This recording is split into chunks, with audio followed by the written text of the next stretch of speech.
मकई तुरिला से जादो जी के छुटा चरले बिया 1 2 3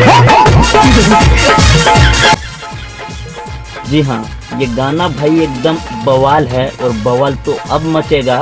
इस गाने का पार्ट 2 आने वाला है, आने वाला नहीं है, आ चुका है। बस अब कह सकते हैं शूटिंग हो चुका है, रिकॉर्डिंग हो चुका है। आप लोगों के बीच बहुत जल्द ये गाने का पोस्टर देखने को मिलेगा। जादव जी के झंडा पार्ट 2 इस गाने का नाम होने वाला है।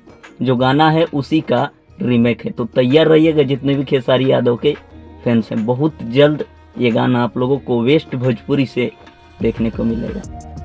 तो दोस्तों मिलते हैं फिर नेक्स्ट वीडियो में। वीडियो अच्छा लगा हो तो लाइक कीजिए, चैनल पे नए हैं सब्सक्राइब कीजिए। अगर फेसबुक पर देख रहे तो भाई गर्दा उड़ा के इस वीडियो को शेयर कर दीजिएगा, सभी खेसारी फैंस तक पहुंच जाए। इस गाने का डिमांड भाई बहुत ज़्यादा था। जिस प्रकार से नींबू खरबूजा वाले गाने का डिमांड था, उसी प्रकार से इस गाने का भी डिमांड भरपूर था। और वो उसी डिमांड पे खेसारी लाल यादव इस गाने का पार्ट 2 रिलीज होने वाला है। मिलते हैं फिर नेक्स्ट वीडियो में। Thanks for watching, love you all.